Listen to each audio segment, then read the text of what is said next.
amistosa. Siéntanse con la libertad absoluta de abrir su micro cuando tengan la necesidad de hacerlo, cuando de pronto nuestro mensaje no esté siendo claro, o cuando de pronto te venga una duda que creas que en algo vamos a poder ayudar en ello, en la resolución de la misma. Y en otro sentido tenemos por ahí el chat, que veo que estamos muy activos por allá. Tenemos al profe Miguel Ángel, buenas tardes, profe Luis Ortega, profe Miguel Ángel Castillo, que nos platica, está del Instituto Cumbres de Villahermosa, docente de matemáticas. Bueno, pues bienvenidos. Estas son nuestras dos vías. Estaremos interactuando por medio de ellas durante todo este proceso, ¿vale? Pues muy bien, muy bien. Ahí vamos el número. Estamos al momento 16, 17, menos mi compañera y yo, unos 15 en audiencia, padrísimo. Y ahí vamos. Recording in progress. Un poco. Les llegó por ahí quizá una notificación de que la sesión va a estar siendo grabada. Esto con el fin de que posterior a este día, seguramente se las haremos llegar por medio de nuestras redes, por medio de nuestra comunicación virtual, para que quede como materia de... Quizá en un futuro el contenido que revisemos hoy nos puede volver a ser práctico, puede ser útil. Y entonces ese es el sentido de grabar la sesión, ¿vale? Saludo por ahí al profe Luis Ortega de Zamora, Michoacán, del colegio INEDI, Gabriel Méndez Blancarte. Yo de entrada los leo y algunos nombres se me hacen un tanto familiares. Yo creo que a muchos de ustedes les pasará que quizá ya nos hemos visto en otro momento, ¿no? Si es así, pues bueno, un saludo afectuoso de nuevo. Lo menciono porque este colegio de Zamora, Michoacán, me suena mucho. Hola, buenas tardes, profe José Sosa Peralta. Buenas tardes, profesor. Estamos a 2 minutitos y nos arrancamos, ¿vale?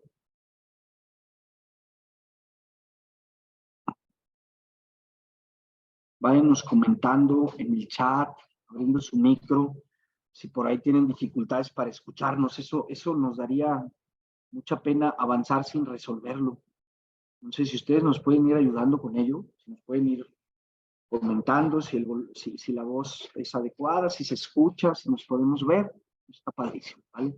Está por ahí el profe Daniel de Jesús, asienta con la cabeza y nos ayuda mucho, profe, gracias. Sí se escucha bien, va, dice el profe Luis Ortega también. Ahí estamos. La tecnología hoy nos está ayudando. Funciona bien. Además, déjenme platicarles que va a ser un tema bastante padre que hoy empezaremos a trabajar, ¿no? Algo que en definitiva no es nada nuevo, porque el hablar de metodologías activas pues es hablar de una técnica que durante mucho tiempo se lleva a cabo o se ha llevado a cabo dentro de las instituciones, y yo me atrevería a decir que dentro de las instituciones académicas privadas del país mucho más. Sin embargo, hoy forma parte de un encuadre que se convierte en una nueva reforma educativa. Entonces, quizá algunos puntos haya que recordarlos o haya que revisar cómo pretende este nuevo modelo atender las metodologías activas, ¿no? Eso también sería muy importante. Creo que ahí está la aportación que vienen a hacernos nuestras autoridades oficiales. Nos vamos a ir centrando en ello, lo vamos a ir revisando, como también revisaremos de manera un poco más independiente a qué se refieren las metodologías activas, no bajo el lineamiento de Nueva Escuela Mexicana, sino en la generalidad. ¿Vale? Pues bueno, el tiempo está cumplido y sería buen momento para comenzar. De entrada les comento, vamos a estar en esta sesión a su servicio mi compañera Hanna Castro, consultora académica de la zona centro del país. Bienvenida, Hanna. Hola, buenas tardes. Bien. Buenas tardes a todos, profesores. Muchas gracias, profesores, directivos que nos acompañan. Antes de continuar, recuerden que esta es la sesión de secundaria. Si por ahí alguien anda un poco perdido y gustan que les compartamos los accesos para preescolar o para primaria, por favor, solicítenlo aquí en el chat y con todo gusto lo compartimos. Aquí, aunque vamos a hablar, como bien ya dijo mi compañero Rodrigo, acerca de los instrumentos de evaluación en general, pero obviamente que ya a la hora de tocar los instrumentos como tal, nos vamos a enfocar un poquito más en los alumnos de secundaria. en las edades de los alumnos de secundaria. Entonces, bueno, si alguien necesita los accesos más bien de preescolar y de primaria, pues no lo solicita. Muy bien, muchísimas gracias. Eso que comenta mi compañera Hanna, a mí se me estaba escapando y es muy valioso, ¿eh? Si de entrada alguno de acá me pueden enviar el link de preescolar, miren, ya salió por ahí las notas, qué bueno, qué buen comentario. Mi compañera se va a encargar, por medio del chat, de enviarles tanto los accesos para primaria como para preescolar, y si es el caso de algunos, pues invitados están a integrarse a esos espacios, ¿vale? Muy bien. Perdón. Y de mi parte, pues bueno, aunque el nombre aparece ya en pantalla, se los comento, Rodrigo Mancillas. También, al igual que Hanna, formo parte del equipo de consultoría académica del grupo, atendiendo un poquito la zona Bajío y la zona occidente del país. Ambos coordinados por Alicia Núñez, que es nuestra jefa, que seguramente alguno de ustedes, bueno, la institución, si ha solicitado alguna intervención un poco más directa, pues ya tendrá, ya se conocerán, ¿no? Pero bueno, esas seremos las personas que hoy estaremos con ustedes acompañándolos, tratando miren, este tema que aparece ahí en pantalla. Instrumentos de evaluación formativa. Hoy, profes, cuando escuchamos evaluación formativa, nos tiene que referir de forma automática a un precepto que hoy un documento oficial parece que arropa.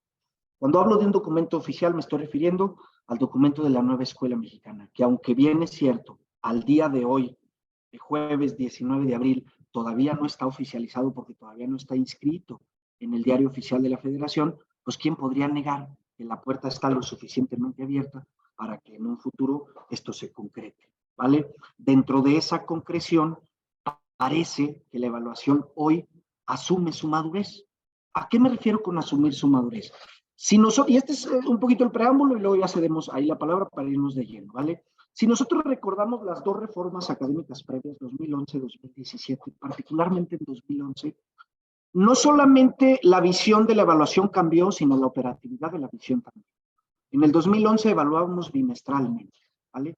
Y ya dejaban entrever desde esta reforma que la intención de la evaluación era prestar atención a todas estas habilidades y destrezas que el estudiante va adquiriendo durante el proceso, sin dejar de lado que la acreditación sigue siendo un número que permite que el estudiante avance de un grado a otro. Pasamos al 2017 y modificamos la temporalidad, porque pasamos de lo bimestral a lo trimestral. Y esto tiene un objetivo pedagógico muy interesante, porque el suprimir la cantidad de evaluaciones permite entonces que el estudiante también tenga una mayor libertad para asumir nuevos conceptos sin estar bajo la presión de voy a estar siendo evaluado, ¿no? Ese fue el paso humano que se le da al proceso de evaluación de 2011 a 2017 y entonces lo modificamos a formato trimestral. Hoy el formato no cambia, seguiremos evaluando de forma trimestral, por lo menos hasta lo que hoy podemos revisar de la nueva escuela mexicana, así parece ser que será. Sin embargo, hoy sí nos invitan a que sea el proceso, el instrumento, que sea el proceso, el espacio donde nosotros vamos a instrumentar lo necesario para poder evaluar a un estudiante. Ya no estamos tan atentos al resultado. Vamos a estar muy atentos al proceso y vamos a instrumentar lo que se requiera para poder evaluar ese proceso, ¿vale?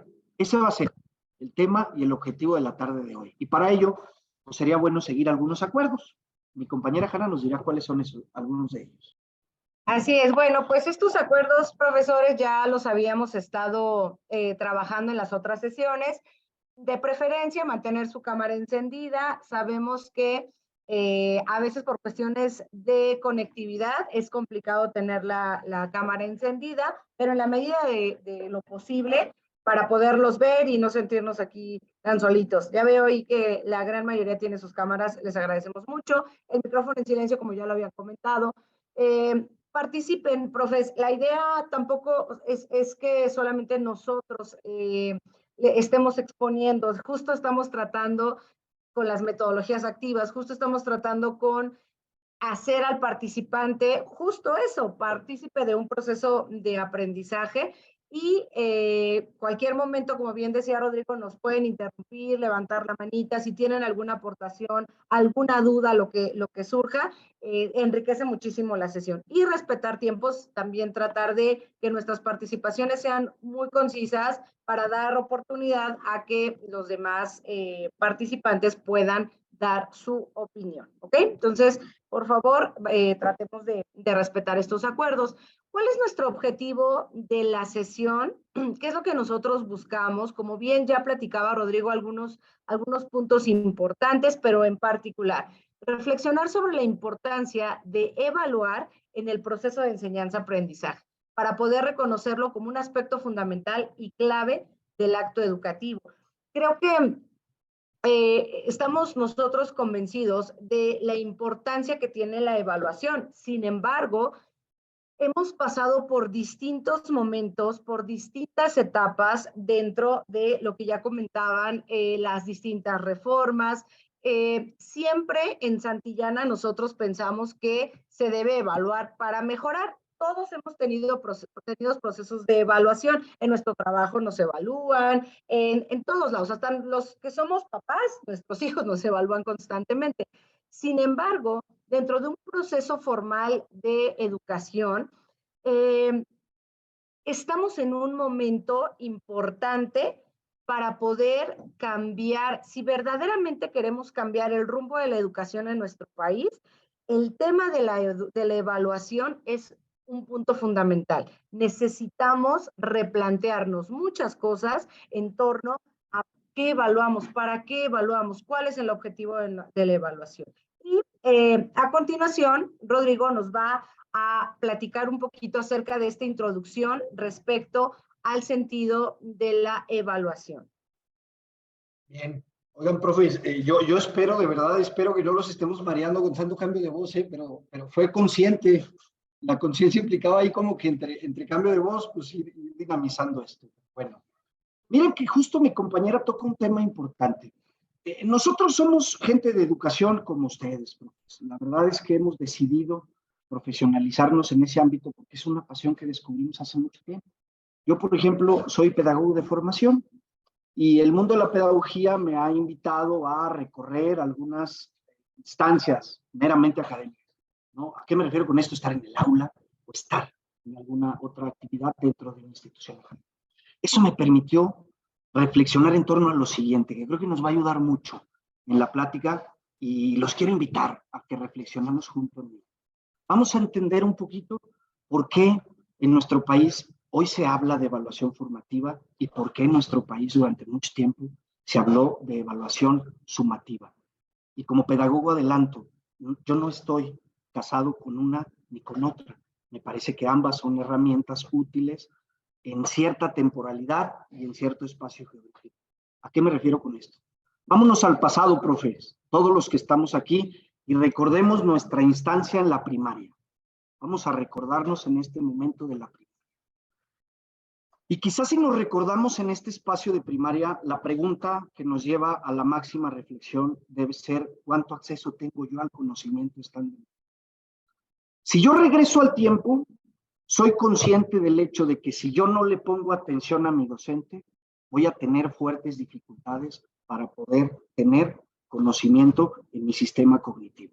¿Por qué? Porque el conocimiento hace 10 años era difícil tener acceso a él. Si yo quería por mi propia cuenta empezar a instruirme, había de dos: iba a la escuela o iba a una biblioteca o pedía consulta con algún experto del área que yo considerara que algo pudiera aportar a mi formación. Si nosotros somos conscientes de este escenario, entonces entendemos que lo más idóneo para esta temporalidad era la evaluación sumativa, porque la evaluación sumativa permite, como su nombre casi lo define, evaluar qué tanto conocimiento el estudiante ha tenido la capacidad de sumar a su proceso retentivo. ¿Por qué era importante sumar conocimiento al proceso retentivo? Porque si no se tenía este bagaje de conocimiento en la memoria, se tenía fuertes dificultades para poder operar en la vida y se tenía también fuertes dificultades para poder ir superando los retos que la propia vida representa a los estudiantes y a quienes no lo somos. Entonces, pareciera entonces consciente el hecho de que en el pasado la evaluación sumativa fuera la evaluación imperante, porque eso es lo que necesitábamos geográficamente y temporalmente. Pero si nosotros vemos y volteamos la mirada al 2023, las cosas son muy distintas. Si yo quiero conocer algo, basta con que tome mi celular, teclee algunas cosas sobre él y tenga acceso a información infinita. Mis estudiantes hoy en día tienen mayor acceso al conocimiento fuera del aula clase que dentro de mis aulas clase. Y eso lo tengo que aceptar con mucho cariño y con mucho aprecio. Hoy, cualquier cosa que yo quiera transmitir a mis estudiantes, ellos podrán encontrar por su propia cuenta en muchos instrumentos a los que tienen acceso mi misma información e información también variada, que no deja, por ser variada, de ser exacta. Es decir, hoy quizá ya no nos tenemos que preocupar en el mundo académico por la transmisión de conocimientos, porque pareciera que hoy tenemos muchas herramientas que también están teniendo este mismo objetivo y que lo han sabido librar. Quizá ahora a lo que el docente está invitado es al acompañamiento. Y en el acompañamiento existe la mediación del conocimiento. ¿Qué quiere decir esto? Mi experiencia y mi profesión me invitan a comentarte a ti, estudiante, que parece que este es el mejor camino de acuerdo a tus habilidades. Más adelante tocaremos el tema del diagnóstico y cómo el diagnóstico es tan importante para poder trazar un camino formativo con nuestros estudiantes. Pero lo importante en este espacio es que juntos reflexionemos justo en esta perspectiva de la diapositiva. ¿Cuál ha sido el verdadero sentido de la evaluación en la práctica educativa? En el pasado, sumar conocimiento. En el presente, evaluar el proceso mediante el cual el estudiante llega al conocimiento. Y la única manera de poder evaluar ese proceso es prestando atención a los aspectos formativos. Por eso hoy hablamos de evaluación formativa. Una rúbrica es formativa, porque una rúbrica permite que el estudiante decida su calificación. ¿Qué hago para tener 10? Céntrate en los espacios de mi rúbrica que te dan esa acreditación. Obténlo por tu propia cuenta. Fórmate en el proceso mediante las habilidades que te implican asumir una alta calificación, ¿no? Un portafolio de evidencias. Voy a ir resguardando durante el paso del tiempo qué tanto trabajo le costó a mi estudiante concretar hoy, por ejemplo, un proyecto, ¿no? Y entonces el ir resguardando al paso del tiempo actividades, evaluaciones o cualquier instrumento que tú hayas decidido, eso permite que nosotros estemos prestando atención al proceso formativo y no sumativo, ¿no? Para nosotros era muy importante sentar este precedente porque me parece que es clave, ¿no? Entendiendo el pasado podemos reflexionar sobre las instancias del presente. Cuando hoy Secretaría de Educación Pública nos invita a la evaluación formativa, nos está invitando a prestar atención al proceso y no al resultado, ¿no? ¿Cómo hacer esto? Pues bueno, lo primero es entender qué piensan ustedes, ¿no? Y para esto vuelvo a ceder la palabra a mi compañera Hanna, que nos invitará a una dinámica interesante donde nos irá, mediante la reflexión de ustedes, compartiendo algunos puntos. Muchas gracias, Rodrigo. Pues muy bien, continuando con este mismo hilo del que nos hablaba Rodrigo, analicemos la función docente en el tiempo para identificar el sentido de la evaluación y su urgente proceso de cambio. Aquí lo que queremos nosotros, profesores, es que ustedes nos compartan, poder abrir los micrófonos para que ustedes nos compartan en su experiencia, en los años que llevan en la práctica docente o en dentro del ámbito de la educación, ¿cuál ha sido el sentido de la evaluación? Un poco ya lo platicaba Rodrigo. En un principio, la evaluación sumativa era la única manera en la que yo podía comprobar los aprendizajes en general, ¿no? Platicábamos con Rodrigo en algún momento, ¿cuántos de nosotros, sobre todo en las licenciaturas, tuvimos maestros que te calificaban con un solo examen, ¿no? Y entonces el maestro que ya no le importó si fuiste, no fuiste, sobre todo sucede, no sé ahora, pero hace todavía algunos años, sucedía mucho en las universidades públicas, grandes universidades en donde no me importa si no viniste todo el semestre, si no viniste todo el cuatrimestre, entrégame, vas a hacer un examen final. Verdaderamente es una buena forma de comprobar los aprendizajes, o sea, verdaderamente puedes tú demostrar que aprendiste, ¿no? Y ese es el gran problema de este tipo, de estas formas, permítame que los diga, arcaicas de evaluación, en donde no me importa si lo entendiste, si lo aplicaste, si te va a servir para tu, en el caso de las profesiones, ¿no? Para tu práctica profesional. Lo único que me interesa es ponerte una calificación, ¿no? Y ya. Un poco el sentido nuevo que platicábamos, no necesariamente de la reforma 22, sino de las tendencias mundiales de la educación, es evaluar los procesos, es evaluar si tus alumnos están entendiendo. Y para evaluar el proceso de un aprendizaje, tenemos un montón de recursos, ¿no? Pero bueno, vamos a conversar un poco con ustedes, a escuchar su sentir. ¿Cuál ha sido el sentido de la evaluación en su experiencia? Ustedes como docentes en sus colegios, ¿no? Muchas veces nosotros pues estamos sujetos evidentemente a una institución, a una dirección, a una supervisión, ¿no? Tenía un amigo que decía, cuando tengas tú tu escuela, tú pones tus reglas.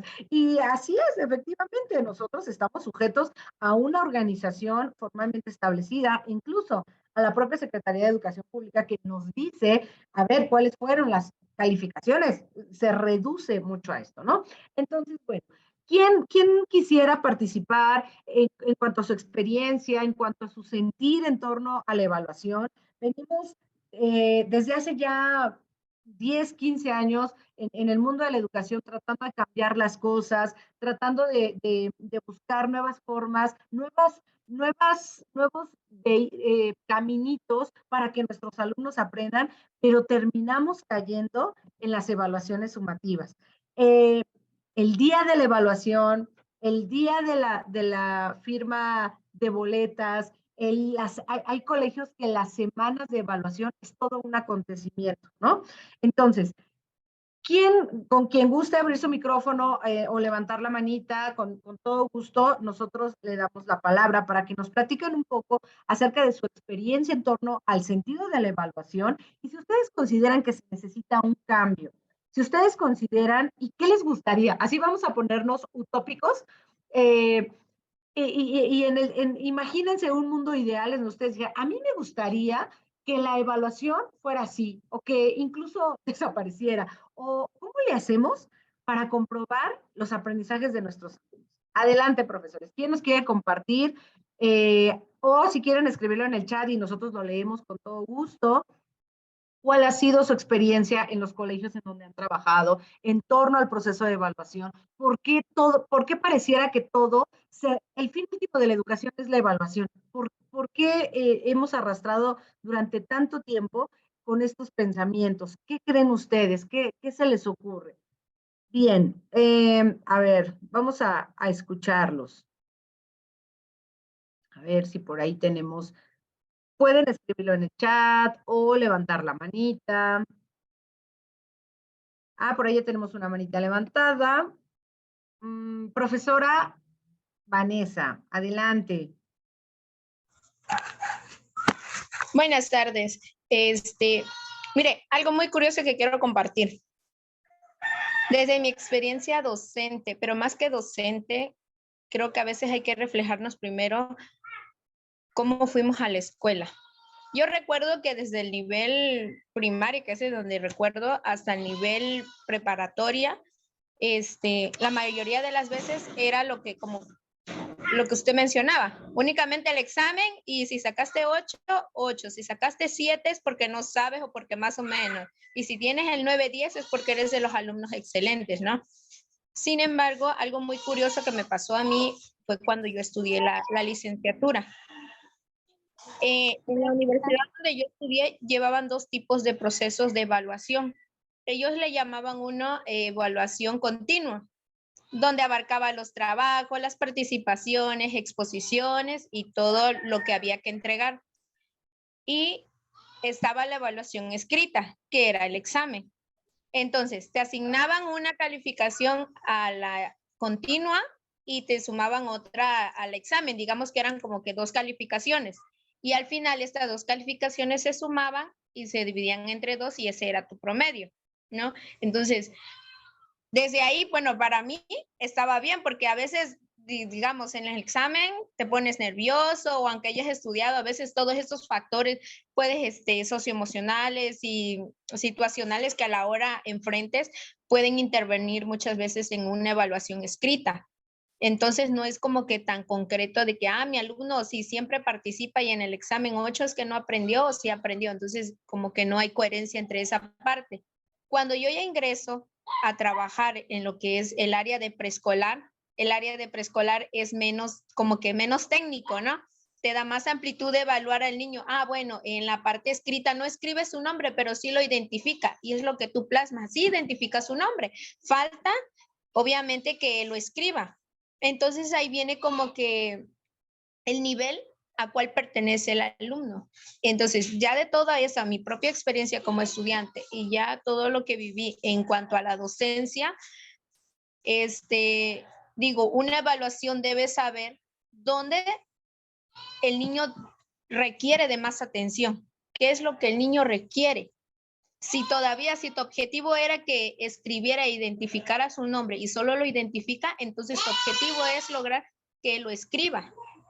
Y es partir de ahí crear herramientas, clases y material didáctico para atender la necesidad del niño. Y no únicamente como que dejarlo ahí como de que ya no lo logró y ya me paso a la siguiente página y voy a avanzar con otro tema. No, es atender la necesidad del niño, porque si es algo importante que él desarrolle, cuando vayas a otro tema, si él no lo ha desarrollado, es obviamente que va a tener un regazo y se va a quedar y su aprendizaje obviamente se va a volver más lento. ¿Por qué? Porque no tiene algo específico que tú lo trabajaste. Entonces, para mí la evaluación, a partir de mi propia experiencia, es eso, partir de la necesidad del alumno y en base a eso, darle la mejor atención a los niños. Felicidades, maestra, porque justo le da en el clavo. La evaluación, y eso nos lo tenemos que tatuar, maestros, es un instrumento de recolección de información. ¿Qué hago con él? O sea, ya me arrojó, por eso en la actualidad tenemos varios procesos de evaluación, ¿no? No un examen, imagínense, nos demandan los papás y les decimos ¿qué creen que vamos a evaluar a su hijo de quinto de primaria con un examen nada más en donde le voy a poner lo que yo todo el año? No, ¿no? Por eso tenemos varios procesos, porque entonces yo yo aplico el instrumento de recolección de información, que puede ser un examen, que puede ser una infografía, que puede ser una exposición, etcétera, etcétera. Y entonces ahora, ¿qué hago con esa información yo como docente? ¿Cuál es mi responsabilidad al haber recolectado esa información y darme cuenta que la mayoría de mis alumnos no han comprendido, no sé, estoy inventando, la importancia de la llegada, de la conquista de América por los países europeos? No lo entienden, y aquí lo noto claramente. Entonces, ¿qué hago con ello? ¿Sí? La evaluación es parte del aprendizaje, no es el fin último de la educación. Y en muchos colegios y en muchas épocas pareciera que así es. Incluso es un tema hasta socioemocional, como bien decía la Miss. El día que les entregan exámenes, calificaciones, ya sea de exámenes o de fin de trimestre, los mismos niños etiquetan y catalogan. ¡Ay, tú sacaste 6 o tú sacaste 7! Pues estaba muy fácil. Yo saqué 10. Es un gran tema, maestras, que muchas veces los mismos papás recargan en una calificación sumativa todo el aprendizaje y sabemos que no es así. Voy a leer algunas de las participaciones que nos pusieron aquí en el chat. Nos pone Surisa Dalí, espero haberlo pronunciado bien. Considero que la evaluación no debe reducirse solo a un examen, totalmente, Miss.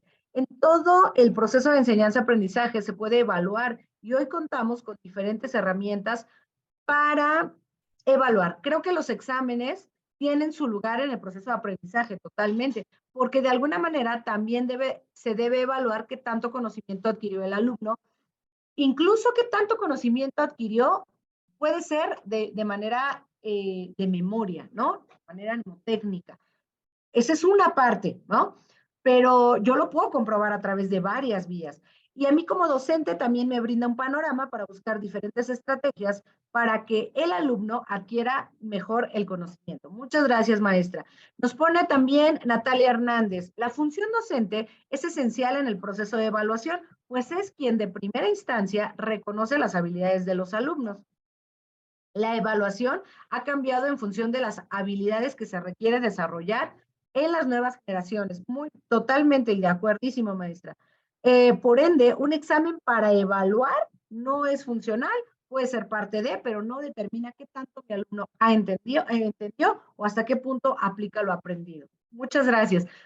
Por aquí tenemos Rubí Ramírez. Nos dice, considero algo complicado o un tanto redundante trabajar con portafolio de evidencias y llegué a elaborar exámenes rápidos todas las semanas en un día específico. Cuando hay un tema que requiere de más tiempo, era muy difícil. Exacto, maestra. No estamos diciendo que los exámenes tradicionales no nos funcionen. Son parte de los instrumentos de evaluación, pero no es lo único. No podemos a estas alturas reducir todo el aprendizaje en un examen. ¿Por qué? Porque además ya sabemos que hay alumnos, las neurociencias, la neuroeducación nos está diciendo así a gritos desde hace ya 10 años más o menos, no todos los alumnos aprenden igual, no todos los alumnos físicamente, porque ni siquiera es una cuestión de actitud, físicamente su cerebro todavía a lo mejor no ha desarrollado correctamente una parte en la cual tenga que aprenderse las cosas de memoria. Necesitamos buscar otros caminos, ¿no? Entonces, sí, qué bien, maestros, que ustedes tengan tan claro esta parte de no reducir el tema del conocimiento a un examen, porque efectivamente no es así y no puede ser así, ¿no? Los que estudiaron, vemos maestras muy jóvenes, vemos maestras también ya más experimentadas y tenemos maestros de diferentes generaciones. Y justo lo que decía la Miss Perla al principio, lo que nosotros nos tocó como estudiantes muchas veces es lo que buscamos reproducir. En el caso de secundaria, en donde la mayoría de ustedes no estudiaron probablemente en la normal de maestros o no estudiaron propiamente para ser maestros, se desarrollaron en una especialidad y de ahí partieron al nivel de secundaria, muchas veces tendemos a reproducir a los maestros que a nosotros nos gustaron, como nos gustó que nos dio la clase, como a mí me gustó ese maestro, porque yo me acuerdo que necesitamos, sobre todo de secundaria para arriba, seguirnos preparando en los temas pedagógicos que muchas veces no fueron parte de nuestra formación, porque en secundaria nos encontramos con profesores especializados en sus materias.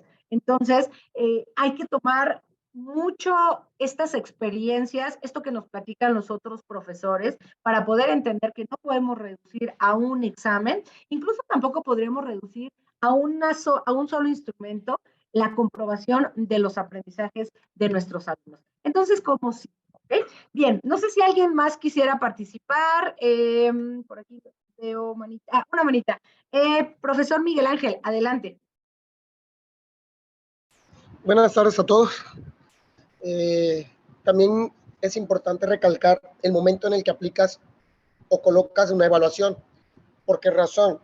Porque tú deberás de ver qué es lo que estás buscando obtener de esa herramienta. Es decir, puede ser una evaluación diagnóstica, puede ser una evaluación para consolidar o puede ser una evaluación para alcanzar la metacognición. Es decir, hay que ver en qué momento tú estableces esa evaluación. La evaluación, si bien es cierto, es el instrumento con el cual nosotros observamos el rendimiento de nuestros alumnos, en realidad es la herramienta que te permite a ti establecer planeaciones, establecer el camino, marcar el camino que debes de seguir para alcanzar el mayor aprovechamiento de aprendizaje en tus alumnos. Muchas veces tomamos la evaluación como el punto final, como el pináculo del aprendizaje, y no, la evaluación no es por ahí.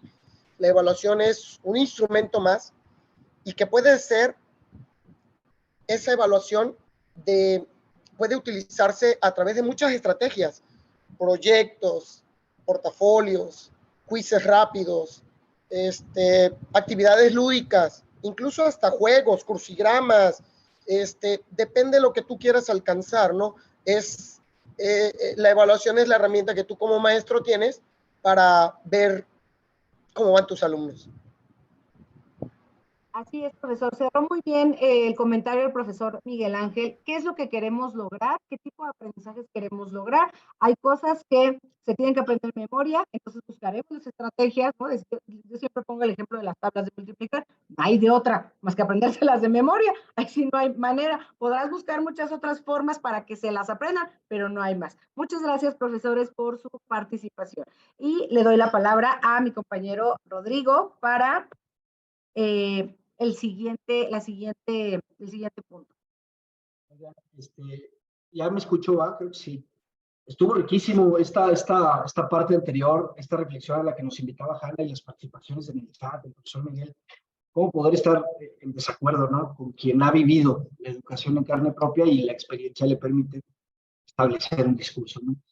Yo, en toda esta escucha previa, me venía algo a la mente que quisiera yo reflexionar con ustedes, ¿no? Hay una máxima en educación que a veces perdemos atención.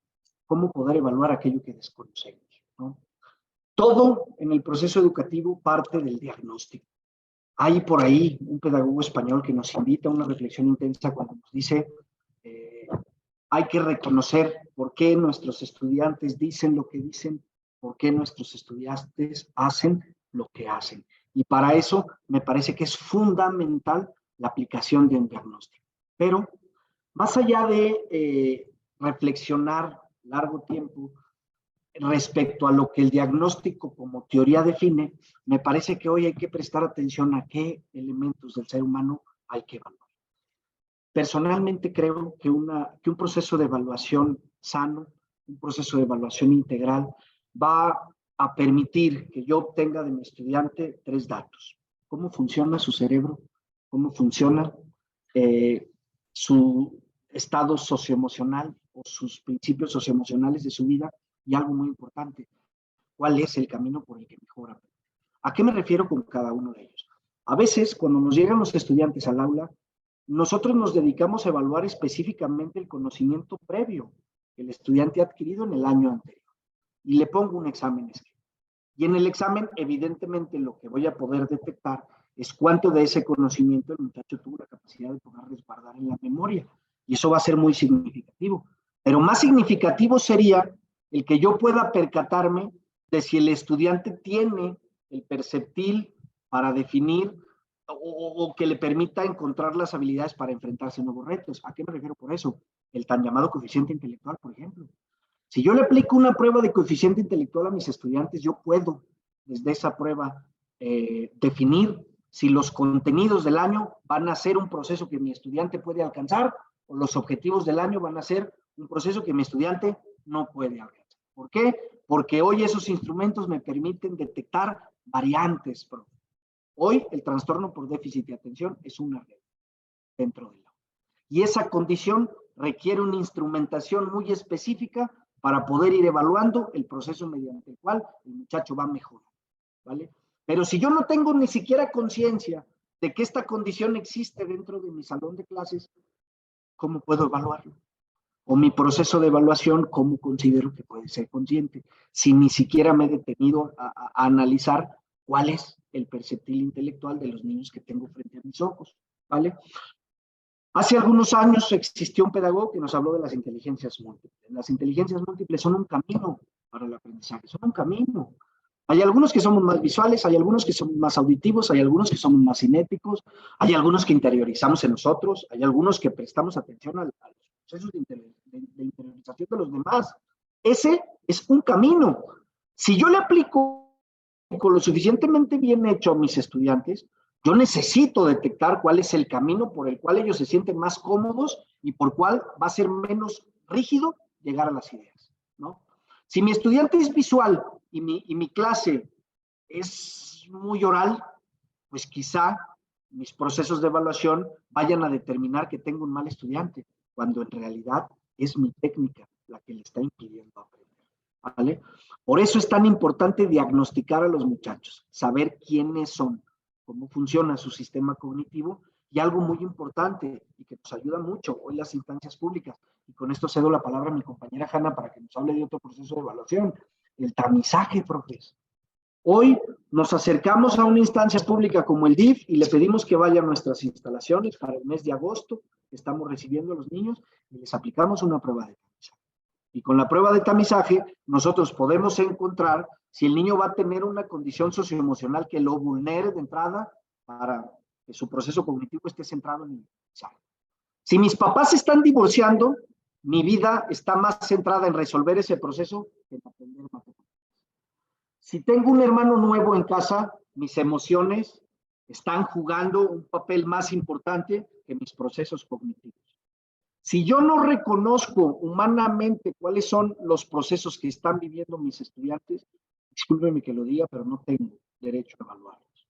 Yo no tengo derecho a evaluar a alguien que desconozco. No puedo evaluar a alguien que desconozco porque voy a caer en el terrible error de que mis instrumentos de evaluación sean instrumentos que no refieren la medición de las capacidades de muchachos. ¿Y qué creen que pasa? Tenemos estudiantes vulnerados, tenemos estudiantes tristes, tenemos estudiantes lastimados.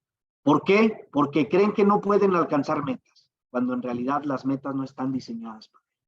Y ese es el objetivo del diagnóstico, reconocer habilidades en mis estudiantes para entonces trazarles un camino que evidentemente puedan alcanzar, porque la razón misma del conocimiento no es la evaluación, es la adquisición.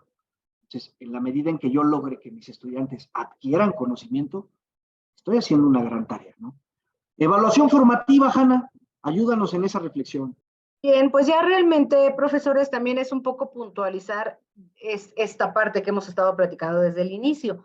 Como bien comentaba Rodrigo, la evaluación diagnóstica es el preámbulo para poder entonces yo ir aplicando de manera correcta estos caminos que decíamos me permiten lograr el objetivo último de la educación, que es que mis alumnos aprendan, ¿sí? Y buscar estas estrategias. La evaluación formativa nos señala, nos permite ir haciendo ajustes a lo largo de los ciclos escolares, incluso me atrevería a decir hasta trimestrales. Estoy viendo cómo es incluso la temperatura de mi grupo. Ya como comentaba Rodrigo, de manera individual, ya pude hacer ya además profesores en el colegio privado, con la cantidad de alumnos que tenemos, que el máximo serán 25, hay muy buena oportunidad de poder ir haciendo esta temperatura y midiendo esa temperatura del grupo. Yo me imagino que en colegios, en las escuelas públicas, en donde tienes hasta 50 y tantos alumnos, debe ser más complicado. Sin embargo, ustedes todavía tienen esta gran ventaja. Entonces, la evaluación formativa nos permite ir ajustando la metodología, mantener informados a los actores del proceso educativo. Qué importante es que nuestros alumnos sepan ¿Qué espero yo de ellos? ¿Qué esperan ellos de sí mismos? ¿Qué esperan de la materia? En secundaria es importantísimo, maestros, pensar en que mi alumno entienda la pertinencia de lo que yo le estoy mostrando. En secundaria te cuestionan, ¿y a mí esto de qué me va a servir allá afuera, maestra? ¿De qué me sirve aprender física? ¿De qué me sirve aprender química? ¿De qué me sirve aprender hacer ecuaciones? ¿Sí? Entonces, recordemos, maestros, que la educación del siglo XXI está concentrada en las competencias y en las habilidades que tú vas a desarrollar en tus alumnos a través de las materias.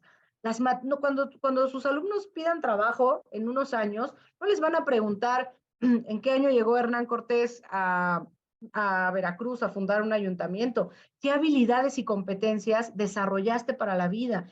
Y en la evaluación formativa tenemos que tener muy, muy claro qué estrategias aplico para verdaderamente desarrollar eso que sí le va a servir a mi alumno, saber trabajar en equipo, entender causas y consecuencias, por ejemplo, en el caso de historia, ¿no? Entonces, hay que estar constantemente explicándoles, ¿no? Y eso nos lo comentan mucho los especialistas. El alumno tiene que estar consciente de lo que espero yo que aprenda, no que lo adivine, ¿sí? Y el para qué, ¿ok? Entonces, la evaluación formativa, decíamos, pues es el meollo del asunto. Nos permite ir haciendo estos ajustes. Las ventajas aquí nos menciona. Es información valiosa para el docente y el alumno porque de esta manera conoce sus aciertos y sus errores. La neuroeducación nos dice que aprendemos muchas veces más del error que de los aciertos. Cuando tú le das una retroalimentación a tu alumno y le dices, mira, aquí te equivocaste por esto, les aseguro que no se les va a olvidar. Tiene sus desventajas, aquí nos menciona, tiene que estar de manera constante con pruebas informales, evaluaciones, registros, interrogatorios, etcétera. Es decir, no es una desventaja, más bien es como un doble trabajo que tendremos que estar desarrollando. Pero la evaluación formativa es además constante, ¿ok? Bien, vamos con la última, perdón. Y bueno, pues el hablar de todo este proceso implica que evidentemente tengamos también que prestar atención en cómo vamos a sumar todos estos elementos para poder ofrecer una acreditación a nuestros estudiantes, ¿vale? El hablar de evaluación sumativa, yo me voy a permitir recargarme en uno de los comentarios del chat que me parecen muy valiosos. Dice por ahí, ya lo comentó mi compañera, pero yo lo voy a volver a retomar. Dice por ahí Noriega, Natalia Hernández Noriega. La función docente es esencial en el proceso de evaluación, pues es quien de primera instancia reconoce las habilidades de sus estudiantes. Me parece que eso define en gran medida lo que refiere el concepto evaluación sumativa. Observar mejoras y a partir de eso tomar una decisión para evaluar el proceso de acreditación. Hoy el docente está invitado a la observación constante, pero la observación en sí misma es subjetiva y eso es una realidad. Lo que yo observo, en definitiva, nunca será lo mismo que lo que mis compañeros observen y eso no me permite a mí tener el juicio de lo que yo estoy observando es verdad y de lo que los demás están observando entonces es falacia. No es así, la vida no funciona de esa manera.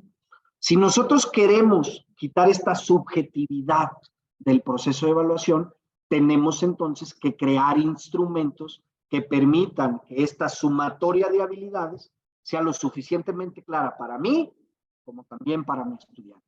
Hoy tenemos herramientas con esa capacidad. Insisto, una rúbrica es una herramienta con esa capacidad. En una rúbrica hay bastante claridad de qué habilidades tengo que empeñarme en desarrollar en mí para obtener una alta calificación. Y si nos damos cuenta, lo que pide la rúbrica de un estudiante es que vaya sumando a su propia naturaleza de ser destrezas y habilidades que le permitan, como comentaba Hanna hace un momento, más que dar respuesta a un ítem de un examen, responder un problema o dar solución a un problema de la vida cotidiana, ¿vale? Hoy nuestro sistema educativo sigue siendo numérico, pero el número en sí mismo puede tener muchas variantes en su existencia. Es decir, un 8 es resultado de en un examen de 10 reactivos, 8 preguntas positivas. Eso es cierto. Pero también el 8 puede ser resultado del empeño de mi estudiante durante todo el proceso para entregar, por ejemplo, las tareas, ¿no? Si yo durante un proceso de trimestre solicité 15 tareas y las 15 tareas las presentó mi estudiante, eso es responsabilidad. ¿Cómo poder omitir el hecho de darle un porcentaje a la responsabilidad? Cuando la responsabilidad en sí misma es una habilidad que permite que las puertas, no solamente en el mundo laboral, sino también en el mundo de la vida familiar, de la vida amistosa, de la vida en pareja, abra buenos escenarios. Entonces, a veces el docente, como está tan pendiente de transmitir una idea al sistema cognitivo, perdemos de atención las habilidades humanas que durante el proceso nuestros estudiantes están invitados a reflexionar en ellas. A mí me parece más importante entregar las 18 tareas que evaluar el hecho de que las 18 tareas estén entregadas de manera correcta. A mí me parece más importante, porque lo que voy a evaluar en un lado es la capacidad retentiva de poder dar respuesta a un concepto, y en el otro voy a evaluar la capacidad de responder a un reto. Es decir, en uno adquiero una habilidad humana que es responsabilidad, en otra adquiero un conocimiento técnico, ¿vale? Entonces, la evaluación sumativa hoy, mediante conceptos de la nueva escuela mexicana, nos invita a precisamente tomar mediante la observación las habilidades que durante el proceso mi estudiante fue adquiriendo y hacer una sumativa de todas ellas. y en esa correlación sumativa ofrecer una calificación, ¿vale? Y entonces la calificación ya no recae en el examen escrito. La calificación ya no recae en las participaciones del grupo. La calificación ya no recae en la entrega de tareas. La calificación recae en un sistema integral que va sumando un proceso de evaluación en calificación numérica, ¿no? Ahora bien, vamos a centrarnos específicamente en los ajustes que plantea la nueva escuela mexicana respecto a la evaluación. Y para eso, si vamos avanzando en la diapositiva, me parece muy importante con ustedes, profes, dos cosas. Antes de entrarle al tecnicismo de la nueva escuela mexicana, hay que reconocer dos cosas, ¿no? Que a mí siempre me gusta mucho hacerlo, y más cuando la audiencia son instituciones académicas privadas, ¿no? ¿Qué es el instrumento de la nueva escuela mexicana? Es una reforma educativa pensada en una realidad en concreto. No podemos verlo de otra manera. ¿Cuál es la realidad en concreto a la que presta atención la nueva escuela mexicana? Pues evidentemente a la realidad que ellos atienden, el sistema público. Y es por eso que dentro de toda la estructura de la nueva escuela mexicana siempre existe una pequeña rejilla que es muy útil para las escuelas privadas, que tiene que ver con, después de percatarme de las necesidades de mi audiencia, entonces soy yo quien decide las herramientas o los instrumentos que les voy a acercar para que se desarrollen, ¿vale? Entonces, de igual medida presto atención a los requerimientos de la nueva escuela mexicana como presto atención a cualquier otra metodología, siempre y cuando desarrolle grandes habilidades en los estudiantes, estaré cumpliendo con el proceso, ¿vale? Eso es muy importante reflexionar en ello. La nueva escuela mexicana no es limitativa, a diferencia de las otras reformas, que eran tajantes. Esta no, esta tiene apertura. Bien, nos dice por ahí, la evaluación de los aprendizajes hay que centrarnos en tres elementos importantísimos. El primero de ellos, fundamental que los aprendizajes se desarrollen. Ojo con eso. No solamente que el aprendizaje se adquiera, como veníamos percatándonos de este proceso en las evaluaciones sumativas del pasado, ¿no? Me basta con que lo retengas en la cabeza como para poderte dar una calificación bastante amplia, ¿no? Me basta con ello. Ahora no es suficiente con que el conocimiento lo tengas, es importante que lo desarrolles. Tan importante es aprender cuánto es 2 por 2 como saber para qué me sirve, ¿no? Y creo yo que en una de esas, por poquititito, es mucho más importante reconocer para qué me sirve que reconocer el concepto, ¿vale? Entonces, no solamente será necesario, como bien dijo mi compañera Hanna, el conocimiento técnico, que no podemos omitir memorizarlo, pero también a la par va a ser muy importante que nos demos a la tarea de desarrollarlo. A partir de la adquisición de la idea vamos a desarrollar la practicidad que nos permita cambiar vidas, ¿vale? El proceso de evaluación es un proceso que se debe documentar, necesariamente se debe documentar. Yo leí ahí en el chat a alguien que decía, y no podía yo estar más de acuerdo con esto, es complicado trabajar con portafolio de evidencias, es muy complejo de pronto programar como actividad recurrente del aula una evaluación de cierre cuando no sé el tiempo que me va a llevar a atender un tema. Eso es real. Quien ha sido docente sabe que eso es real.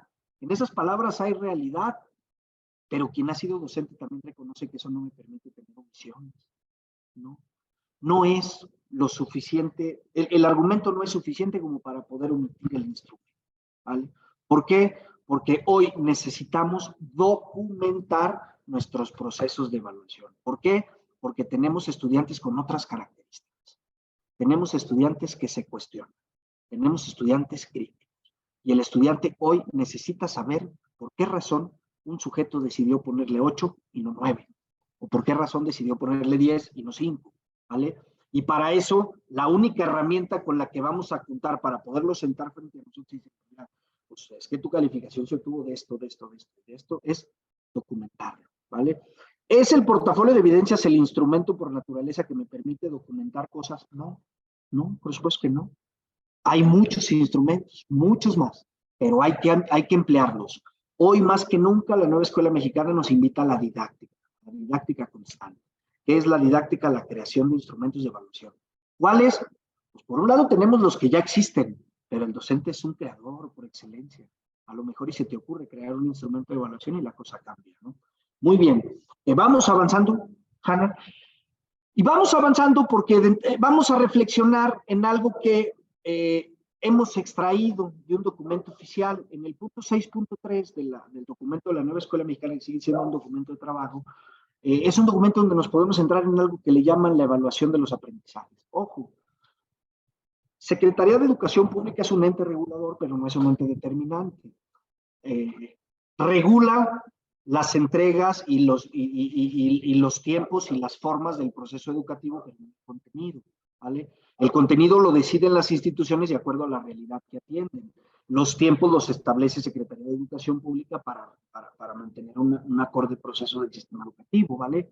En ese sentido, nos invitan a la siguiente reflexión, la Nueva Escuela Mexicana. Lo primero, que la evaluación de los aprendizajes forme parte de un proceso formativo y se encuentre en una correlación siempre directa entre profesor y estudiante, ¿vale? La evaluación es entonces un proceso individual. Así lo propone la Nueva Escuela Mexicana. Si nosotros leemos el documento de la Reforma Educativa 2017, nos dirá que el proceso evaluativo es un proceso integrador, ¿vale? Y el proceso integrador nos permitía ofrecer una calificación global por el aprovechamiento de muchos. El tan siempre llamado trabajo en equipo. Vamos a presentar un trabajo en equipo y de acuerdo al resultado de todos se obtiene una calificación y tiene 9. Y como el proyecto tiene 9, todos los integrantes que trabajaron en ese proyecto tienen 9. Hoy no se vale. Hoy el proceso de evaluación es un proceso individual. Puede en un proyecto mal realizado haber un estudiante con 10. ¿Pero qué me estás diciendo? Por supuesto. En un proyecto que no se logró el objetivo, puede haber un estudiante con 10. Puede haber un estudiante que individualmente hizo todo lo posible para que se lograra y, sin embargo, a lo que existió a su alrededor fue limitante, pero no por eso va a formar parte de una negativa de su proceso de evaluación. Entonces, la Nueva Escuela Mexicana nos invita a que el proceso de evaluación sea individualizado. Si tengo un estudiante con TDA que se esfuerza, este estudiante con TDA puede alcanzar 10. De la misma manera que los alcanza aquel que es sumamente ávido para resguardar contenido en la memoria y poderlo replicar. Es decir, la calificación hoy deja de pelearse con las habilidades humanas. La calificación hoy abraza las habilidades. Y en torno a que yo muestre habilidades desarrolladas en mí, entonces tengo posibilidad de tener mejores acreditaciones. Es un proceso individual. Es un proceso, además, que tiene que estar enmarcado en el currículum, ¿no? Nos dice que retroalimentar el proceso educativo a través del diálogo. El diálogo hoy se va a convertir en la herramienta del proceso educativo. Pero el diálogo necesariamente debe de ser un puente que invite a la reflexión. Yo dialogo con mis estudiantes con la intención no de darles respuesta, sino de invitarles a... Hoy tenemos que llevar más dudas que certezas. Eso a mí me queda. Hoy la invitación de la Nueva Escuela Mexicana es que como docentes hoy llevemos dudas en un proceso de diálogo al aula y que estemos invitando constantemente a que el estudiante diga, caray, sí será lo que este está diciendo, a ver, deja voy y averiguo por mi cuenta. Y verás que mañana viene y te dice, no, pues sí, tenía razón, mira, que descubrí esto y mil cosas. Entonces no limitamos el conocimiento, porque cuando yo transmito una idea en constante la limito, porque le pongo una barrera, la barrera que le da mi propia interpretación, pero si lanzo una duda, la barrera se está derrumbada, y entonces es el sujeto quien va a averiguar bajo sus propios medios, ¿no? Los procesos de aprendizaje son de largo aliento. Por eso hoy se insiste mucho en el trabajo bajo proyectos como una metodología activa de la Nueva Escuela Mexicana. ¿Por qué? Porque el proyecto permite que la evaluación sea un proceso largo y no cerrado, ¿no? ¿Qué es un proceso largo? Yo no puedo trabajar en un proyecto de un mes, de una semana. Esto es un trabajo de clase. Un proyecto requiere una estructura en tiempo y una organización curricular que a veces hasta impacta el calendario, ¿no?, de clases. Voy a quitar una hora los viernes para que toda la escuela trabaje el proyecto en conjunto. Requiere una estructura quizá de mayor diseño pedagógico. Y por tanto, esa estructura invita a que la evaluación se realice hasta que se culmine el proyecto. Por eso es de largo aliento. Hay que esperar a que las habilidades se desarrollen. La responsabilidad no se puede desarrollar en un mes, en una semana, en una clase. La responsabilidad debe de ser un hábito que se lleve a cabo durante todo el ciclo y al final poder evaluarlo y poder saber si en definitiva hemos hecho bien las cosas o podemos ir mejorando, ¿no? Y vamos avanzando. Nos dice también este documento de la nueva escuela mexicana, hay que tener estrategias claras, flexibles y de acuerdo al grupo y comunidad. Esto es todo un reto. A mí me parece que es todo un reto para el sistema público, ¿eh? De verdad lo creo. Va a ser todo un reto para las... Si por aquí hay algún docente que comparta plaza oficial con la escuela privada, no me dejará mentir que va a ser todo un reto para escuela pública, ¿no? Porque hoy prestar atención a la diversidad cultural que existe en un aula de escuela pública es enorme, enorme, enorme, ¿vale? Afortunadamente, quizá no sea el término más adecuado, pero es la realidad. En las escuelas privadas este factor se ve un poco más controlado, está un poco más controlado. La mayoría de los estudiantes de mi institución académica pues, presentan una misma condición, presentan una misma estructura y muchos de ellos hasta se comparten en un mismo entorno social por las redes, ¿vale? Pero eso no quiere decir que yo voy a dejar de ser consciente de qué instrumentos voy a llevar al aula porque son esos los instrumentos que me refiero. Hoy, por ejemplo, yo abro una página de internet y tecleo una prueba para reconocer habilidades técnicas en mi estudiante, van a salir 50, ¿no? Pero quizá dentro de las instalaciones del colegio donde yo trabajo, el acceso a internet no es el más adecuado. Entonces, aunque el instrumento en sí mismo sea genial, pues su genialidad se rompe cuando su operatividad dentro de mi realidad deja de ser funcional, ¿vale? ¿A qué nos invita la nueva escuela mexicana? A que seamos conscientes de qué tipo de instrumentos, con qué tipo de instrumentos estamos evaluando a mis estudiantes, ¿no? Si yo estoy evaluando a un niño con TDA con un examen escrito, pues lo estoy matando. ¿Ya? ¿Por qué? Pues porque su cerebro no tiene la capacidad de centrarse en un proceso de atención, 45 minutos, que es lo que requiere una prueba escrita. Punto. Lo vas a tener 10 minutos y los próximos 30, pues adiós la prueba, adiós su calificación y adiós también él y su proceso de evaluación, ¿no? Pero si le aplico una prueba práctica a un estudiante con estas características, quizás su energía le permita tener una mejor acreditación, ¿no? A eso se refiere el punto. Documentar lo que las y los estudiantes están haciendo durante ese proceso formativo. Esto no vamos a insistir más porque Hanna además ya lo dijo y lo dijo muy bien en esa reflexión que nos invitó al inicio. Hoy estamos más invitados a prestar atención al proceso que al resultado, ¿no? Y en eso estamos todos de acuerdo. La retroalimentación continua debe de permitir a las y los estudiantes formen ideas de su aprendizaje y crecimiento, es decir, identificación de áreas de oportunidad. Nosotros somos adultos y como adultos tenemos que asumir una responsabilidad distinta a la que tienen que asumir nuestros estudiantes. ¿Cuál es la responsabilidad que como docentes tenemos que asumir, que no la puede asumir un estudiante? El ser muy claros, muy respetuosos y muy humanos a la hora de decirle cuáles son sus áreas. A los seres humanos no nos gusta, nos incomoda que alguien nos puntualice cuáles son nuestras áreas de oportunidad. Es por eso que el docente es un ser humano y no una máquina. Porque el docente puede ver emociones, puede ver sentimientos y puede tomar decisiones de acuerdo al tiempo, ¿vale? Pero no puede eximir de ninguna manera decirle a uno de sus estudiantes, oye, tienes que trabajar en esto, porque esto es lo que yo observo, y tienes que confiar en que lo que yo observo es correcto. Yo observo que eres irresponsable, quizá no le vas a decir con ese término. Yo observo que eres poco responsable, porque constantemente faltas con tareas, faltas con trabajos, faltas a la institución, no traes tu uniforme de manera correcta. Esa es un área de oportunidad, que previamente el sujeto tiene que identificarla, reconocerla para poder cambiar.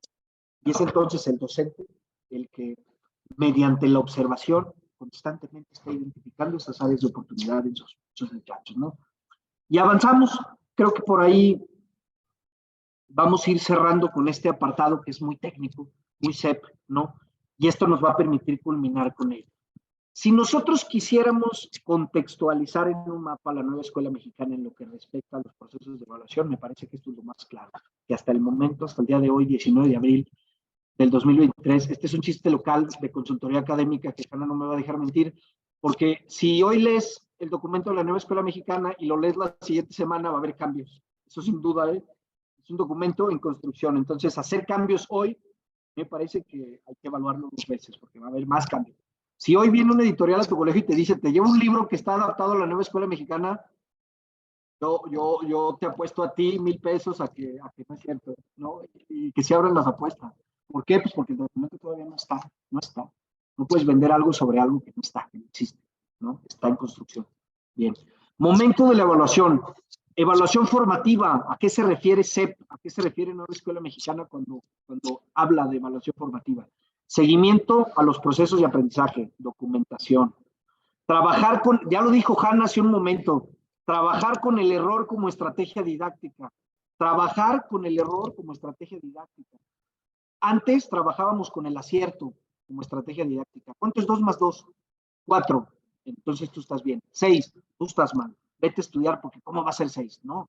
Oye, el error es un instrumento de cambio. Tenemos que contextualizarnos distinto en ese sentido. Miren esto, que aunque parece complicado de entender, tiene mucho fondo. Construcción de ideas verdaderas a partir de lo falso. Y no ideas verdaderas de lo verdadero. ¿A qué me refiero con esto? Construcción de ideas verdaderas a partir de lo falso. Aunque parezca grotesco el comentario, cuando de pronto me subo al autobús y me siento, ¿eso es incorrecto? No. Las bancas están diseñadas para que yo pueda hacerlo. Estoy en un asunto de verdad, estoy correspondiendo a la verdad. Si alguien que tenga necesidades que tenga vulnerabilidades físicas mucho más que las propias y que entonces esas vulnerabilidades le impidan por cuenta propia sostenerse, pues entonces eso es lo verdad a partir de lo falso. Es decir, mi derecho se suprime cuando el derecho del otro es más evidente. Y eso es humanizar la educación. Hoy tenemos estudiantes muy individualizados en sus procesos de crecimiento, preocupados específicamente en sí mismos. ¿Eso es malo? No es malo, pero quizá en eso tenemos que edificar. Dentro de la verdad hay que mostrar la falsedad. Es bueno que trabajes en ti mismo, pero no pierdas de vista la colectividad porque vivimos en sociedad, ¿no?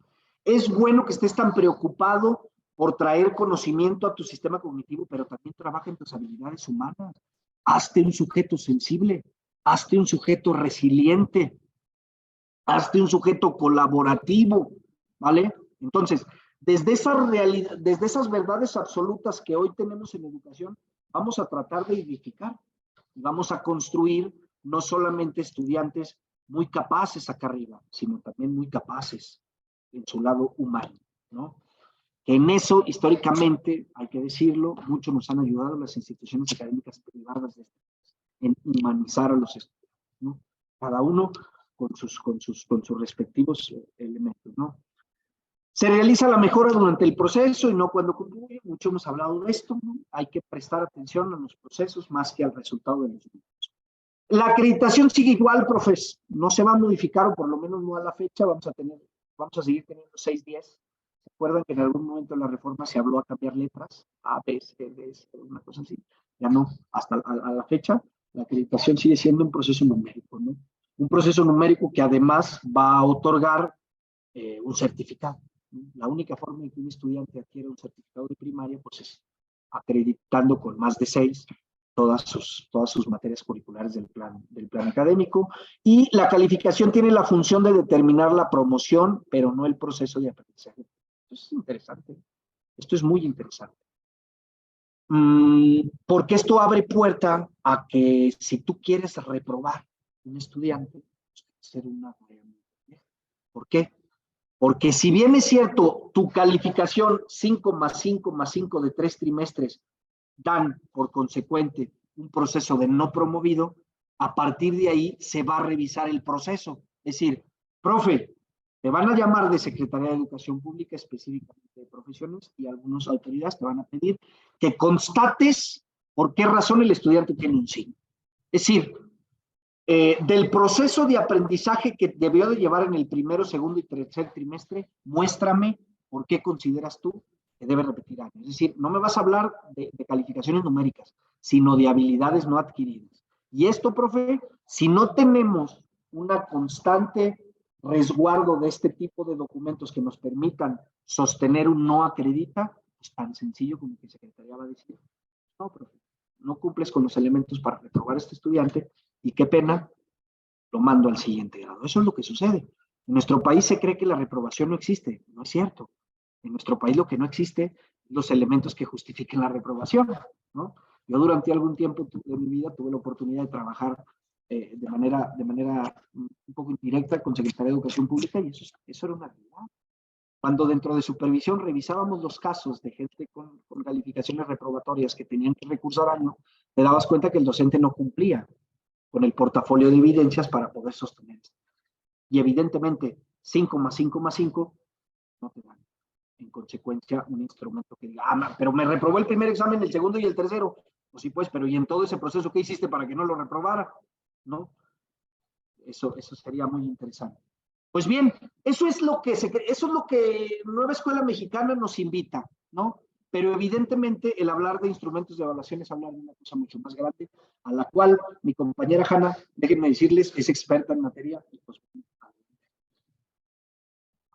bien, pues bajo este contexto, maestros, también explicado por mi compañero Rodrigo, un poco en torno a la Nueva Escuela Mexicana, pero también, como lo hemos dicho en todos los webinars que hemos estado impartiendo, compartiendo, más allá de esta reforma, vamos a tratar de sacar lo que nos sirva, ¿no? O sea, lo que enriquezca nuestra práctica docente, independientemente de que sea un proyecto educativo que responde a una política gubernamental, independientemente del momento, del contexto. Como bien lo decía Rodrigo, no sabemos si en 2 años de pronto las cosas cambien y nos digan, olviden todo lo que dijimos de la Nueva Escuela Mexicana, vamos para atrás y vamos a hacer otra cosa. Independientemente de todo eso, saquemos lo que más nos convenga, saquemos lo que más nos sirva, lo que realmente pueda enriquecer nuestra práctica docente. Ya estamos en la última parte, maestros, de nuestra sesión del día de hoy. Vamos a ver de manera muy general algunos de los instrumentos de evaluación más utilizados, algunos de los instrumentos que, como ya decíamos, pueden ser una herramienta. Muchos de ustedes, si nosotros nos pusiéramos aquí a sacar todos los instrumentos de evaluación que son adecuados, sobre todo para las edades de los alumnos de secundaria, pues no terminaríamos, ¿verdad? Y eso ustedes los pueden consultar en muchos lados. Una de las herramientas más importantes para el profesor, para verdaderamente buscar opciones, pues es su propia pasión, el propio empeño que ustedes ponen en que sus alumnos aprendan, nos va llevando realmente al desarrollo y a la investigación y al encuentro de estas posibilidades. Entonces, vamos a ir viendo algunas de estas dentro de todo el abanico de posibilidades que nosotros podemos tener para generar estos instrumentos que, como ya decíamos desde el principio, nos permite recolectar información y ya después me toca como docente ver qué hago con esa información, ¿sí? Entonces vamos a empezar aquí con una ya muy conocida, sobre todo como que en la pandemia se puso muy de moda, ¿no? El famoso portafolio de evidencias. ¿Qué es el portafolio de evidencias? A veces ponerle una definición o darle un nombre nos ayuda un poco a entender. Ok. Con esto, y me gustaría que ustedes, conforme yo vaya mencionando los instrumentos de evaluación, aquí en el chat, ustedes vayan poniendo qué tipo o en qué momento podríamos aplicar ese instrumento, en su caso. Por ejemplo, el portafolio. ¿Para qué materias nos pudieran funcionar en el caso de secundaria? ¿Y qué aprendizajes podría yo lograr en este caso?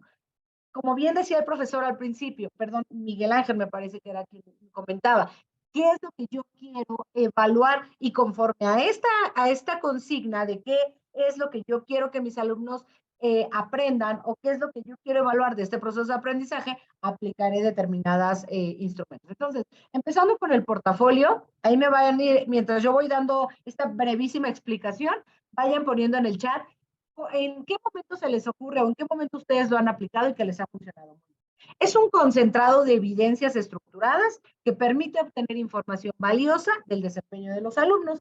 Muestra una historia documental construida a partir de las producciones relevantes de los alumnos a lo largo de una secuencia, un bloque o un ciclo escolar. Y aquí tenemos, bueno, pues, este portafolio de evidencias, decíamos, nos funcionó muy bien, no se puso como mucho de moda en la pandemia. ¿Para qué nos serviría un portafolio de evidencias? Ah, muy bien, de aquí ya nos contestaron. Lo ha utilizado el profesor Daniel en la materia de historia, especialmente en el desarrollo de proyectos de investigación. Sí, como su nombre lo dice, ¿no? Este portafolio nos da una idea de los portafolios. A lo mejor alguno de ustedes cuando iba a la primaria llevó un portafolio, justo este que nos permite guardar, nos permite concentrar una secuencia organizada de distintas actividades. El profesor Miguel Ángel nos dice, en matemáticas yo lo he utilizado el portafolio de evidencias. Muy bien, profesores. Muchas gracias. Entonces, bueno, este es un instrumento. Vamos con el siguiente, la famosísima rúbrica.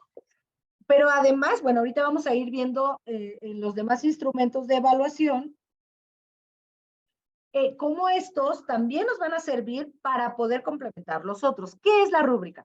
También desde hace unos años para acá fue un instrumento muy utilizado, se puso muy de moda porque nos permitía poder observar de manera distinta los aprendizajes de nuestros alumnos. Entonces, ¿qué es una rúbrica? Es un instrumento de evaluación para medir el desempeño con base en una serie de indicadores que yo como docente voy a determinar para ubicar el grado de desarrollo de conocimientos. Aquí en las rúbricas nos ayuda mucho la famosa taxonomía de Bloom. ¿Se acuerdan de esta famosa taxonomía en donde nosotros, a partir de los niveles de conocimiento, nosotros vamos desarrollando qué es lo que yo quiero observar? Si es memoria, si es aplicación del conocimiento, si es producción del conocimiento, estaremos haciendo nuestras diferentes rúbricas, ¿ok?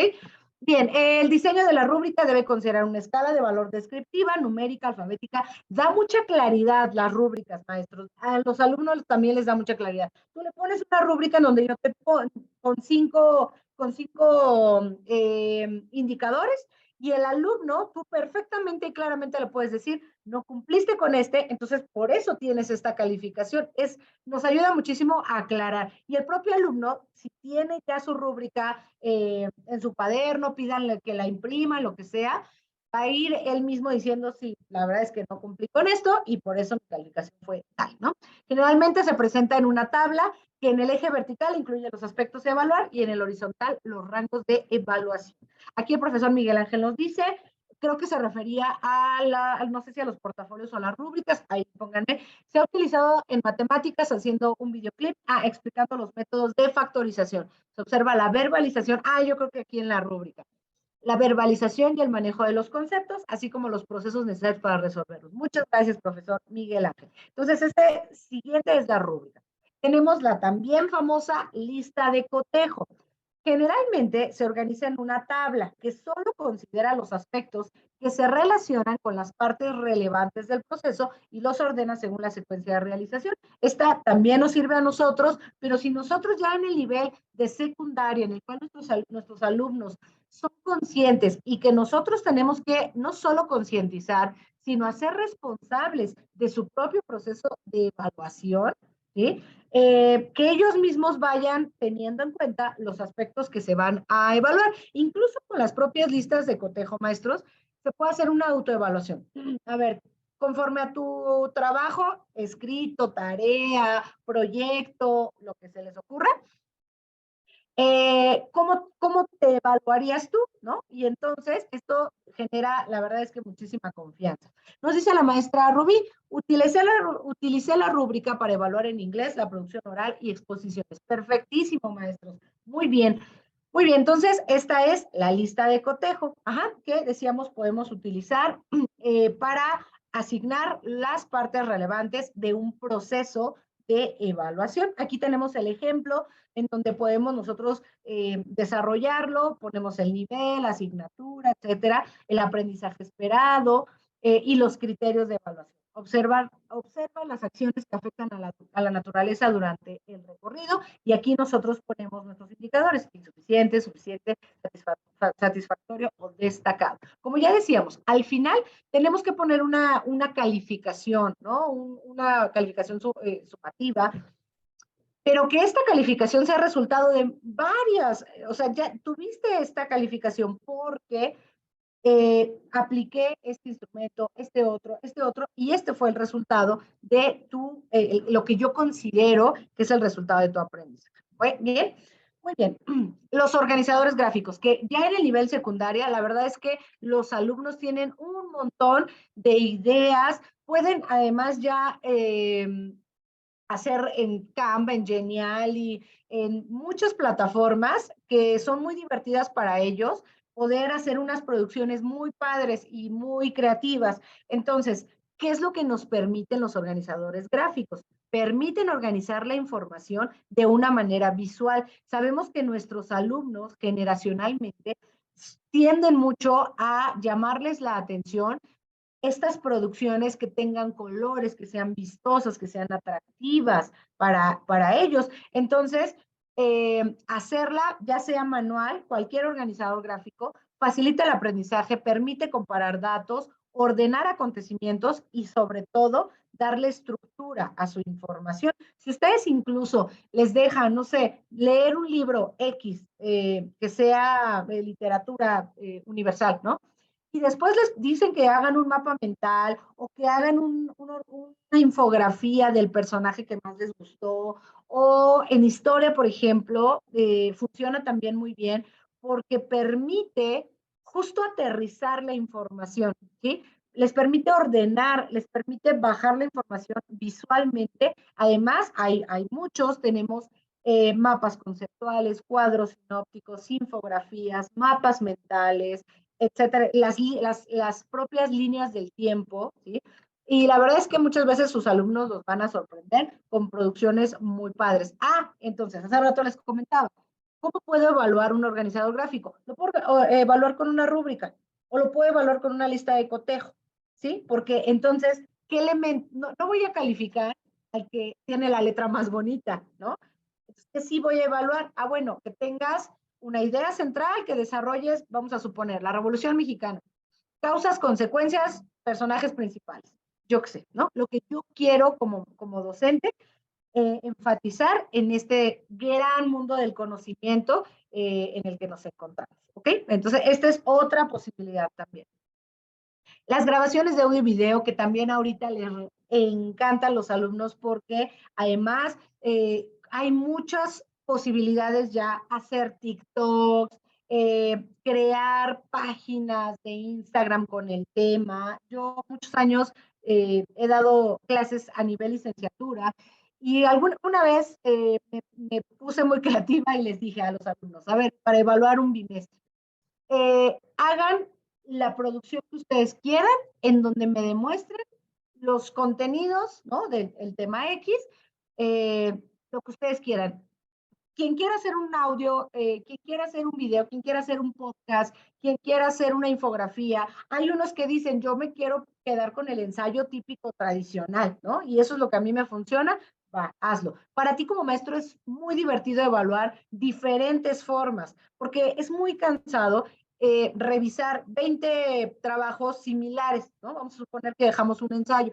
Entonces, 20 ensayos es muy cansado. Sin embargo, si tú evalúas a lo mejor 5 infografías, 3 videos de YouTube, alguien hizo una página web, además aportó, ¿no? Una página o una página de Facebook o una página de Instagram. Yo les he dicho a mis alumnos siempre, aportemos cosas buenas al Internet. Entonces, lo suben a su TikTok, algo sobre Benito Juárez, algo sobre cuestiones matemáticas, sobre la física.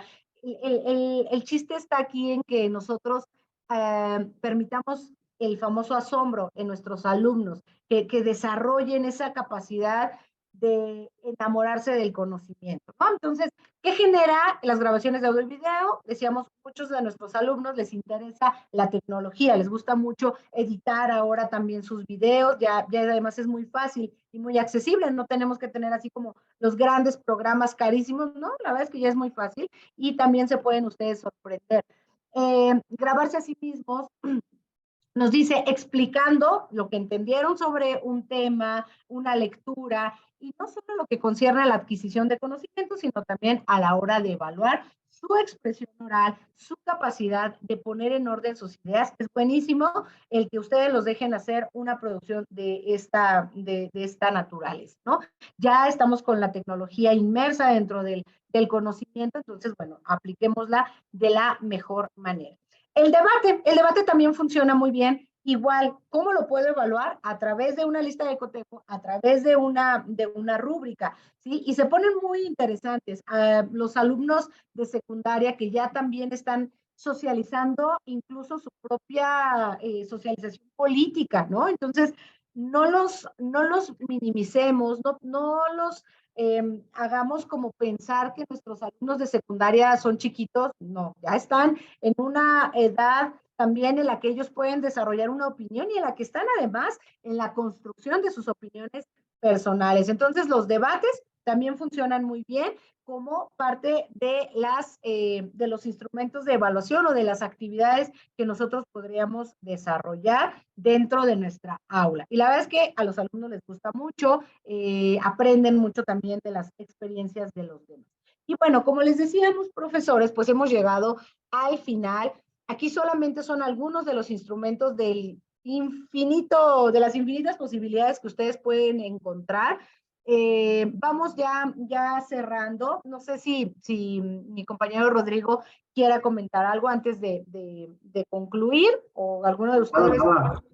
La verdad es que al momento todo muy bien. Más bien me gustaría escuchar si alguno de ustedes, alguna duda, algún comentario, con mucho gusto. Ahí estamos abiertos, tanto Hanna como un compañero, para poder atenderlo. Y si no es así, pues invitarlos al siguiente webinar, a nuestro siguiente reto, el miércoles 26 de abril, justo mi compañera Hanna estará con ustedes retomando un tema importantísimo, principios de la neuroeducación, cómo aprenden. Hoy, afortunadamente, digo, Hanna les platicará mucho más al respecto, pero hoy sabemos que nuestro cerebro es como un rompecabezas y cada una de esas piezas tiene una función muy particular para el aprendizaje.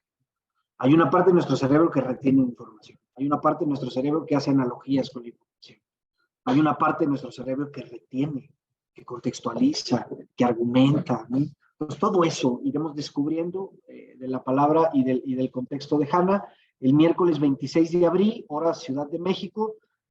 Están todos, evidentemente, cordialmente invitados y nos encantaría su presencia en este webinar que vuelve a ser global. Aquí volveremos a tener acceso a todos los subniveles, ¿no? Preescolar, primaria, secundaria, bachillerato. Hanna. Así es, pues los invitamos, profesores, a que se conecten el próximo miércoles. Iniciaremos con la tercera etapa de nuestro reto, transformando mi práctica docente. Y en esta tercera etapa tendremos nada más dos webinars. El primero va a ser justamente principios de la neuroeducación. De verdad que va a ser un webinar muy interesante.